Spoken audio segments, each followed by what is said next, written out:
There was an unfamiliar mirror in our bedroom. That's how it starts. It wasn't big. Oval. A bit dusty. The kind of mirror you might find in a cheap motel or your grandmother's attic. But it wasn't ours.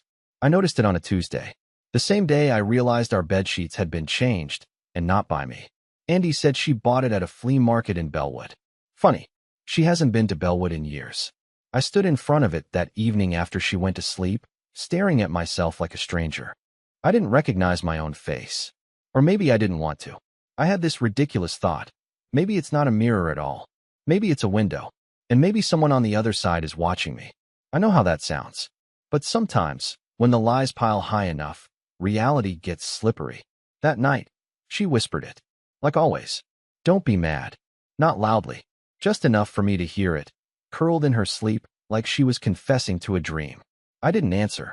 Instead, I reached under the bed, grabbed the duffel bag I'd packed 2 weeks earlier, and slid it out so quietly it didn't even wrinkle the sheet. You don't pack a bag like that because you're paranoid. You pack it because you've already counted the lies, and you're just waiting for the last one to push you over. 3 weeks ago, our cat meowed at the closet for nearly 10 minutes straight. She never does that. And when I opened it, there was nothing there, except an unfamiliar jacket. Men's. Size large. Cologne I don't wear. I asked Andy about it. She smiled, that fake, almost theatrical smile, and said it was her cousin's, left from a visit in March. Except her cousin was in rehab in March. I know this because I paid for it, and I started writing things down. I'm not crazy. I'm just tired of being confused. Tired of hearing things that don't match the math. That mirror? It's angled. Positioned just right to reflect the bed from the hallway. Like someone used it to check if we were asleep before slipping away. Or slipping in. In the kitchen last Sunday, she laughed at a text that came in. I asked what was funny. She turned the phone over and said, "Just a meme. Don't be mad." That phrase again. Don't be mad. Why would I be mad at a meme? Why would she need to say that unless the text wasn't a meme? I didn't ask.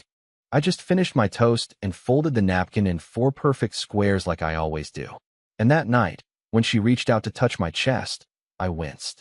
Not because I was angry, but because I felt like a prop in my own life. When she wakes up tomorrow, the mirror will still be there. But I won't be. And maybe, just maybe, she'll see her own reflection for once, and finally ask herself what she's been hiding from. But I doubt it. Next time, I'll tell you what was really in the mirror. Or rather, who was reflected in it that shouldn't have been. The next morning, I expected silence. Instead, I woke up to laughter. Not mine. Not hers. A man's voice. I was standing in the hallway outside our bedroom, fully dressed, keys in hand, ready to leave. I had barely slept.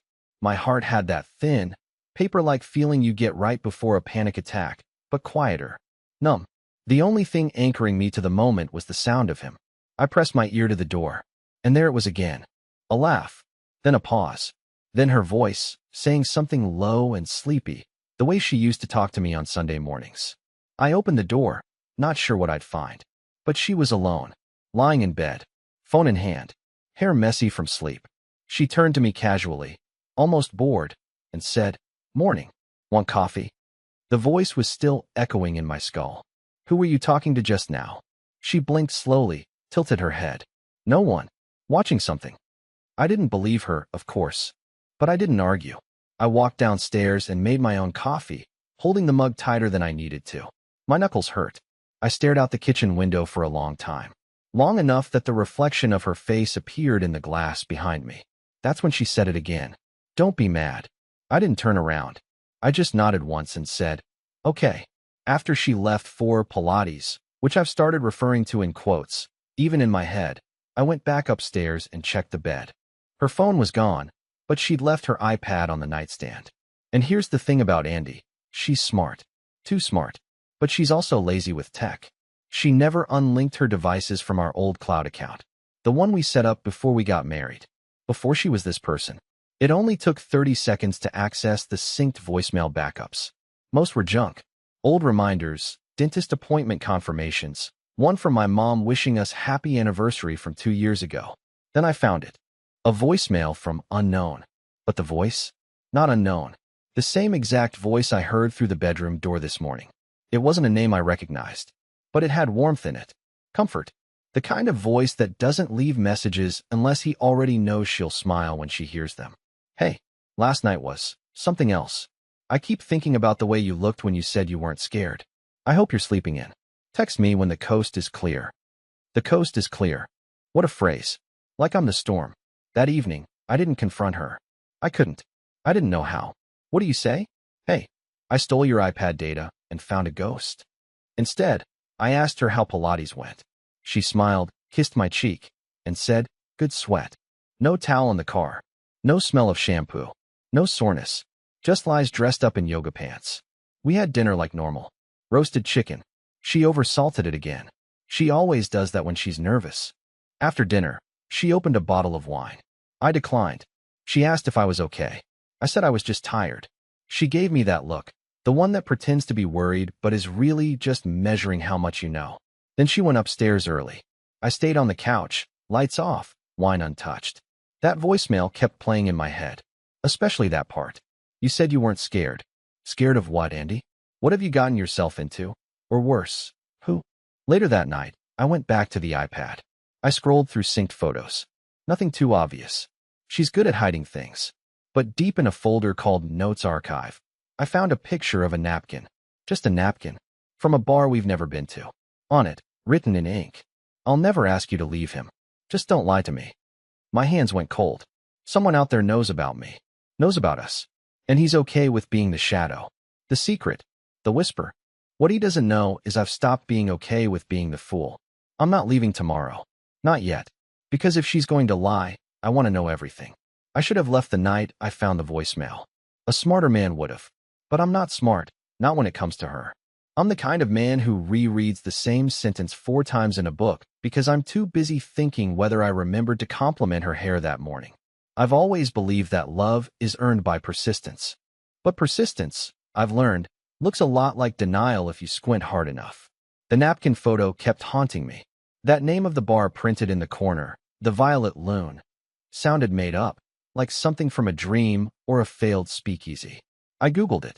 Turns out, it's real. 22 minutes away, tucked behind a liquor store and a tire shop in a part of town people pretend doesn't exist. No website. No menu. Just 2 photos on Yelp and 1 blurry Google review from 2018 that simply said, strange crowd, weak gin, okay music. I drove there on a Thursday, not to find her. I knew she wouldn't be there, but I wanted to stand where he stood. The one who leaves voicemails in the morning and writes secrets on napkins at night. I parked across the street and watched the entrance for almost half an hour, engine off, windows cracked. Every time someone walked in, I checked for a glint of recognition. Nothing. Eventually, I went inside. It was darker than I expected. The kind of dark that's intentional. Not cozy, secretive. The bar had a jukebox playing something jazzy, slow and wet. There were only 4 patrons, none of whom looked like they'd ever whispered anything worth remembering. I sat at the bar and ordered a tonic water. The bartender, a woman with a shaved head and a sleeve of koi fish tattoos, barely looked at me. I asked her if she recognized the handwriting on the napkin. I'd printed it out. She stared at it for a long time before handing it back and saying, "We go through a lot of napkins, man." Fair enough. But I noticed something when I slipped the napkin into my pocket. The bartender checked the time. Then she made a call from the landline behind the register, speaking low into the receiver, turning away just slightly. 5 minutes later, a man walked in and didn't order anything. He didn't sit, didn't look around, just stood by the door. Tall, black jacket, buzz cut, one hand in his pocket. He stared at me until I finished my drink, then stepped aside like a door opening. So I left. I didn't look back. But I knew what I'd just done. I had poked the shadow. Back in the car, I felt like I couldn't breathe. My heart wasn't racing, it was trembling. That kind of internal flutter you only feel when you know something's watching you, but pretending not to. When I got home, she was already asleep. Or pretending to be. That's the new routine now. She doesn't ask me about my day. She doesn't mention the duffel bag that's no longer under the bed. She doesn't ask why I leave the house at odd hours. Maybe she thinks I'm having an affair, too. Maybe that would make this whole thing neater for her. The next morning, while she showered, I checked her purse. I've never done that before. It felt like stepping into someone else's skin. Her wallet, her lipstick, her AirPods, all the normal stuff. And then, Crumpled in a side pocket of a zipped pouch she never uses, I found the hotel keycard. Embossed on it, in fading silver. Birchwell Suites. Room 409. I stared at it like it might burn through my palm. I knew that place. It's not a big hotel. Mostly business travelers and road-weary salesmen. The kind of place that offers free breakfast and smells like lemon disinfectant. I'd driven past it 1,000 times and never imagined she'd been inside it. But she had. I checked the calendar on her phone later that day when she was out walking the dog. Nothing marked. No dentist appointment. No brunch. Just a blank day 2 Thursdays ago. So I called Birchwell Suites and asked if they could connect me to room 409. I wasn't expecting them to say yes. But they did. The phone rang twice before someone picked up. There was silence on the other end. No greeting. No voice. Just breath. I didn't say anything either. I just listened. 30 seconds passed. Then a quiet click. Call ended. That was yesterday. I haven't told her I know. I haven't asked about the keycard. I slid it back exactly where I found it, angle and all. I want her to think I'm still blind. Because now I need to see how deep this tunnel goes before I decide to crawl out. Or collapse in it. Next time, I'll tell you what I saw when I went to room 409 myself. I wasn't ready. You won't be either. I sat in the Birchwell Suites parking lot for 23 minutes before I convinced myself to go in. Not because I was scared of what I might find. No, that part one was numb to. It was because I wasn't sure what I'd do if I actually found him. What does a man like me say in a moment like that? I'm not the type to swing a fist. I've never even been in a fight. I once apologized to a stranger for stepping on my own shoelace and tripping. But the keycard was in my pocket. Her keycard. Room 409. And I knew I wouldn't be able to sleep another night in the same house unless I opened that door and saw for myself. The lobby was clean. Sterile, almost. The air smelled like synthetic vanilla and glass cleaner. There was a fake orchid on the reception desk and a framed motivational quote on the wall. Wherever you go, go with all your heart. I wanted to laugh, but my stomach was too tight. No one stopped me. No one asked questions. Hotels are good at pretending people don't exist. That's part of their design. I stepped into the elevator alone. Pressed 4. My ears popped slightly on the way up. I counted each ding like a warning bell. Ding, ding, ding, ding. The hallway was empty. Beige walls, beige carpet, beige silence. Room 409 was at the very end. The keycard slid in without resistance. The lock clicked. I paused, then opened the door. The first thing I noticed was the bed. It was made, too perfectly. Tucked corners. Centered pillows. Not like a hotel staff had done it. Like someone had taken time to make it look like no one had been there at all. That was the first red flag. The second was the scent. Not strong, but present. Not cologne, not perfume, detergent. The smell of freshly washed sheets. Not hotel-issued ones. Whatever had been used to clean them wasn't standard. It smelled like our own laundry. The same lavender scent we use at home. And then I saw it, on the bedside table. A paperback novel. I knew that book. It was mine. My copy of Cat's Cradle by Vonnegut, dog-eared on page 73. The exact page where I'd stopped reading 2 months ago when life started slipping sideways. I picked it up slowly. Flipped through it. My notes were in the margins. My handwriting. The little sarcastic scribbles I only ever make when I think no one's watching. She had brought my book to his room. I sat down in the single chair by the window. My heart wasn't pounding anymore. It was doing something worse. It was steady. Focused. Like it was watching me the same way I was watching the room. And then I saw the photo frame. It was face down on the dresser. I walked over and picked it up. A picture of her. And me.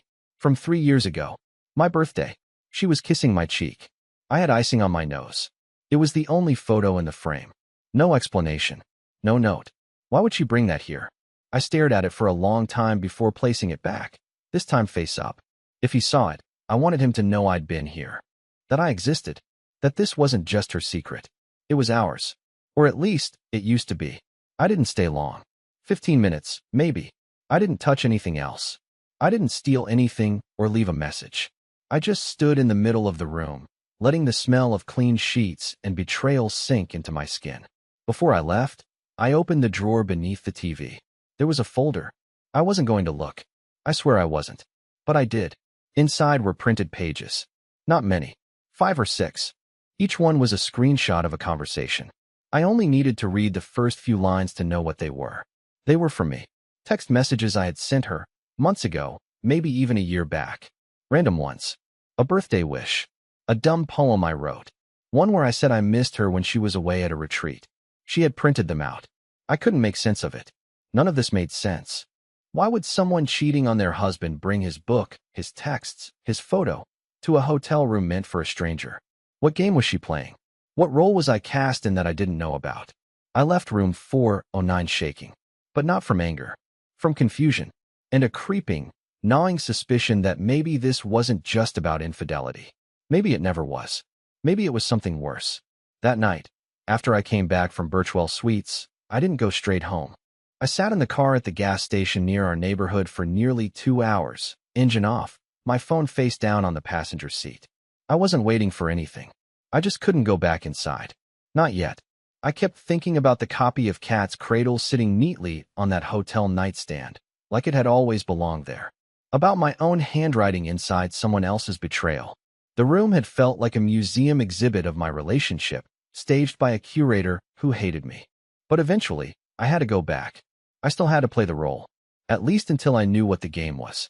When I walked into the house, she was in the kitchen, barefoot, hair damp from a shower, pouring wine into one of those oversized glasses she always joked could hold a whole bottle. She didn't look surprised to see me, not even a flicker, just said, "Hey," like I'd returned from a quick errand, not an expedition into her secrets. I told her I had taken a long walk, needed air. She nodded, passed me the second glass, which she'd already poured for me without asking. We didn't talk about anything meaningful. We sat on the couch and half-watched some crime documentary neither of us paid attention to. I kept glancing at her profile, waiting for some crack to form, some slip-up, a smirk, a twitch, a tell, anything. But she was calm, too calm, like she'd been rehearsing for this. Then, out of nowhere, she set her glass down, turned to me, and placed her hand on my chest. Soft, warm, familiar, but wrong. There was no warmth behind it. No tension. No hesitation. No spark. It was a mechanical motion, like pressing a button. And her eyes didn't meet mine when she did it.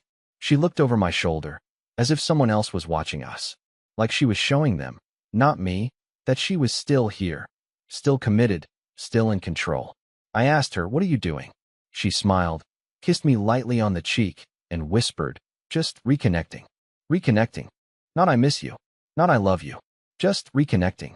That word rattled around in my head like a coin dropped into a drain. I could have pulled away, but I didn't. I let her keep her hand there, let her play her part, while my mind played back the voicemail, the hotel room, the book, the picture frame.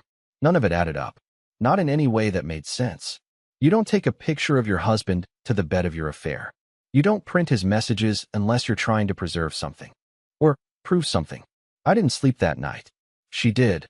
Curled up next to me like always, breathing softly, her head on my shoulder. I stared at the ceiling, and for the first time, I felt it. Not anger. Not jealousy. Not fear.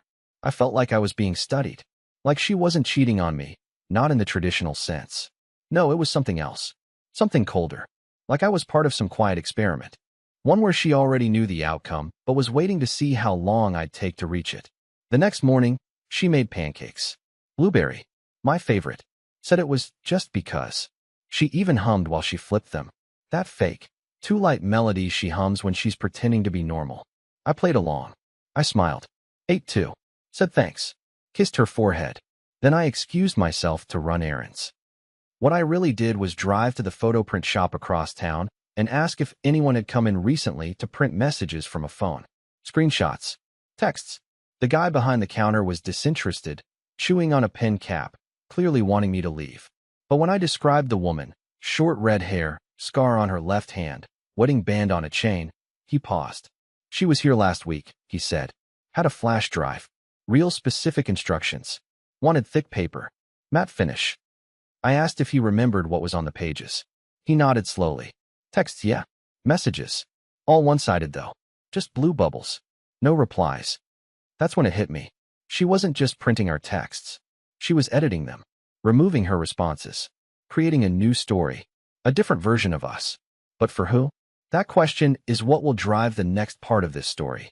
Because later that same day, I got a call from a number I didn't recognize. And the man on the other end said something that made my blood stop moving. He said, "I think your wife's been showing people your messages, but not in the way you think." I almost didn't answer the phone. The number was unfamiliar. Local area code, but not saved in my contacts. Normally, I let those go to voicemail, but something about the timing, right after I left the print shop, right after confirming what I'd feared about the one-sided messages, made me pick it up. Instinct. Curiosity. Maybe some deeper part of me wanted the wrong thing to happen, just so I could finally stop pretending I wasn't in the middle of something much darker than infidelity. There was a delay when I answered. No breathing, no sound. Then, finally, a voice. Male, soft, but deliberate. "Is this Ellis?" The voice wasn't familiar. Not immediately, but it had the tone of someone who knew me, or thought he did. Cautious. Curious. I hesitated. "Who is this?" "You don't know me," he said. "But I know your wife, and I think we need to talk." There was a beat of silence before he added, almost awkwardly, "In person." I parked in a grocery store lot and sat there for almost 10 minutes before agreeing to meet him. His voice wasn't threatening. He didn't sound like a guy trying to pick a fight. If anything, he sounded tired. Tired like me. That's what convinced me. He gave me an address. A coffee shop downtown I hadn't been to in years. The kind with uncomfortable chairs and an indie playlist humming just a little too loud. When I walked in, I scanned the tables and saw him immediately, sitting near the back, facing the door. He looked like someone who had either been recently divorced or was about to be. Thin, pale, maybe late 30s. Unshaven. The kind of guy who used to smile often but had long since forgotten how. When he saw me, he stood and waved. Then froze. I did too. Because for a moment, I thought I was looking at a distorted reflection of myself. Not identical, not quite, but close. Same hair color. Same general frame. Similar jawline. Same tired eyes. I don't believe in coincidences. And neither did he, apparently. "I'm Ben," he said, extending a hand. I shook it, still stunned. "You said you know my wife." He nodded slowly. "Andrea." "I Saturday, how do you know her?" He looked down at his coffee, stirred it once without drinking. "We met 6 months ago. At a meetup. Literature discussion group. I read some of my writing aloud. She came up to me after, said she liked how I used silence between lines. Said it reminded her of someone she used to know." I didn't speak. I was afraid I already knew where this was going. He continued. "We got close. Not romantically, at first. She said she was married but unhappy. Said her husband didn't listen. That he was cold. Obsessive. Controlling, even." I blinked. "She said that?" He nodded. "She showed me texts. Said they were from him. From you." A strange coldness spread across my chest. "She printed them," he added. "Told me she kept them as a record. For therapy. For safety. Said you'd gaslight her if you knew she was going to leave." My mouth was dry. "What did they say?" Ben reached into his coat and pulled out a folder. He laid it on the table between us. I hesitated, then opened it. Pages of screenshots. Messages, all supposedly from me. Full of condescension, threats, quiet manipulation. Things I'd never said, never written. Some were close enough to real that they might have passed under casual inspection. But I knew. She had taken fragments of real messages, twisted them, and Frankensteined them into a narrative. "I never said these things," I said softly. "I believe you," Ben replied. "That's why I reached out. Because something felt off." I flipped through more pages. At the bottom of one, a note written in pen. "If anything happens to me, show these to the police." My stomach flipped. "She told me you were unstable," he added. And at first, I believed her. She's persuasive. Charming. But then things got weird. How? She started showing up at my apartment unannounced. Leaving things. Cooking. But she wouldn't stay. She'd vanish right after. Once I found a framed picture of her in my kitchen. The same one she said her husband kept on his desk. Same frame, same photo. When I asked her about it, she said I was imagining things. That I was mixing her up with someone else. I sat there, stunned. Ben leaned in. "Ellis, I don't think she's cheating on you. I think she's duplicating you." "What?" "She's recreating your relationship. With me. Piece by piece. Copying gestures.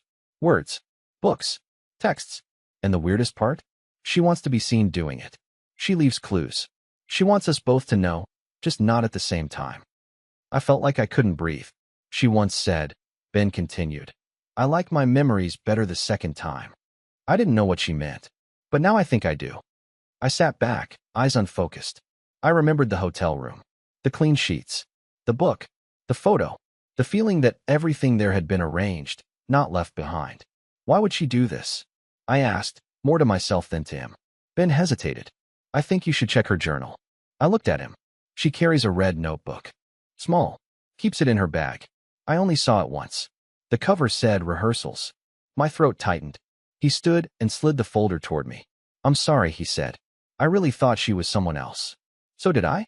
It took me 3 days to find the notebook. 3 days of pretending everything was fine, that nothing had changed, that I wasn't slowly falling through a trapdoor in the middle of my own life. I watched her move around the house with unsettling calm, humming while she folded laundry, scrolling through her phone with her legs curled under her on the couch, cooking dinner like it was any other Tuesday. But there was something different in her now, something smoother, more practiced. It was like watching someone act out the role of a wife they'd studied but never been. Too perfect in the wrong ways. Too careful with her chaos. I waited until she left for her bi-weekly therapy session, which she always claimed helped her stay grounded. I wasn't sure if she was actually seeing anyone. I wasn't sure of anything anymore. What I did know was she always took the same green handbag. And tucked into the side zip of that handbag, according to Ben, was a red notebook labeled rehearsals. The moment her car left the driveway, I went upstairs. I didn't hesitate. I knew this was my only shot. I pulled the bag from the closet shelf and opened it on the bed like I was defusing a bomb. There it was. Red. Leather. Small enough to pass as a date planner. I held it in my hands for a long moment before I opened it. My heart was hammering in my throat, and my fingers trembled like I was peeling back the cover of something sacred and unholy at once. The first page was blank. The second had one sentence, handwritten in ink. Memory is a lie we tell together. Below it, dates, names, phrases, snippets of dialogue, fragments of my life, lifted, repeated, reworded. She had recorded everything. Every small moment. Every quote I'd ever said that made her laugh. Every argument she'd turned into performance. Every text message she had rewritten to suit her narrative. It was a script, my script, reimagined, restructured, rehearsed. Some pages were titled, The Breakfast Fight, Ellis v1. Panic Attack Rehearsal, Coffee Shop Variant. Ben, Modified Reactions to Jealousy Prompts. Scene, Apology After Imagined Threat. Each one was like looking into a mirror that had been twisted slightly, as if my real life had been pulled apart and stitched into a new costume for someone else to wear. I wasn't reading a diary. I was reading direction notes. She had written out entire interactions between us and between her and Ben, testing lines, adjusting responses, editing her own memories like they were film reels. She made observations about our body language, noted how I reacted to silence, logged which phrases made me withdraw and which ones made me open up. Repeat, don't be mad, before difficult disclosures. Works 3-4 times. Ellis grows quiet when cornered. Mimic his silence with Ben, then invert. Maintain lavender detergent scent in both homes for continuity. Homes. Plural. She had been trying to sync us, creating a loop where we both existed in the same storyline, unaware that we were being recast over and over again. She wasn't cheating on me. She was studying me, reproducing the relationship like a play, a performance. Ben and I weren't rivals. We were versions, characters. There was a section titled simply, ACT 3, The Departure. It had a list beneath it. Use the mirror. Reintroduce the book. Allow Ellis to discover room 409. Wait for silence. Recreate, don't look for me. Observe reaction. Adjust as needed. I stopped breathing. She had written my line, the one I said the night I left. Then don't look for me. I thought it was raw, real, something I pulled from the bottom of my gut in the moment. But no, she had predicted it. Or worse, planted the seed for me to say it without realizing. This wasn't just manipulation. This was orchestration. I flipped to the last page. It was blank, except for 2 words written in the center. Curtain call. I dropped the notebook. My hands were sweating. My mouth dry. This wasn't about love. It wasn't even about control. It was about authorship. She wanted to own the story, to write it, to direct it, to cast it with whoever best fit the part. And somewhere along the line, I had stopped being the lead. I was now just a memory she kept editing.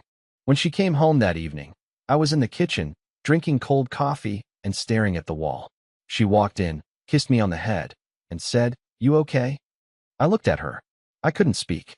And then, as if sensing the edge I was teetering on, she smiled and whispered, "Don't be mad." I felt everything in me splinter at once.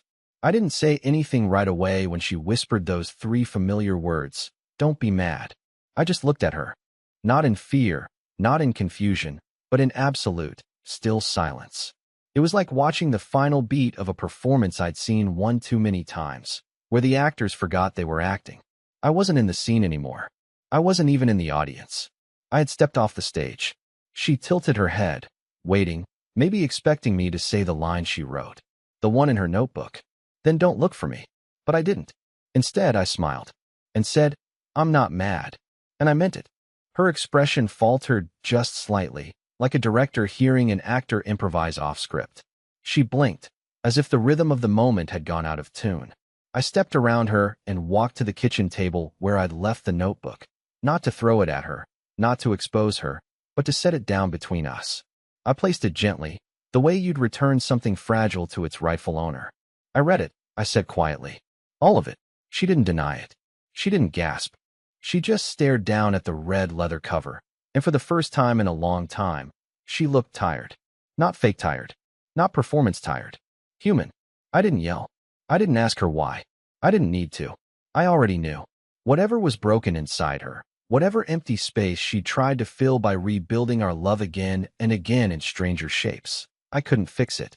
I wasn't meant to, but I could free myself from it. And maybe, in some strange way, free her too. "I'm leaving," I said. Not in anger, not in spite, but because I don't want to be a role anymore. I want to be real again. And I want you to be real too, with whoever you are and whoever you become next. Just without me. She didn't cry, and neither did I. She nodded once. That was all. I packed lightly. I didn't take the photos, or the books, or the letters. Just my clothes, my keys, and my favorite mug, the one she never liked because it had a crack in the handle. I left her a note. Not a dramatic one. Just a few lines. "Thank you for the story. I'm ready to write a new one now. This time, just mine." I moved out of the house that weekend. I didn't go to Ben. I didn't call him, didn't follow up. He deserved his own peace too. I imagine he's somewhere, probably still trying to make sense of it all. Maybe he's writing about it. Maybe he's already found someone new, someone who doesn't study him like a specimen. As for me, I rented a small apartment over a used bookstore in a quiet neighborhood with too many birds and not enough parking. It smells like paper and dust and possibility. I started journaling, for real this time. No lies, no rewrites. Just me, on the page. It's messy, it's slow, but it's mine. Some nights I still hear her voice in my head. Not the words, just the rhythm. The way she used to say things like she was carving them into stone. But the more I listen to my own voice, my real one, the quieter hers becomes. I'm learning to live without an audience. To stop performing. To find comfort in not being watched, not being directed, not being rehearsed. And the strangest part? I'm happy. Genuinely, quietly, astonishingly happy. For the first time in years, I don't feel like a character in someone else's play. I feel alive. And that, I think, is the real ending. Not revenge. Not rage. Not some twisted gotcha. Just freedom. And maybe, just maybe, the start of something better.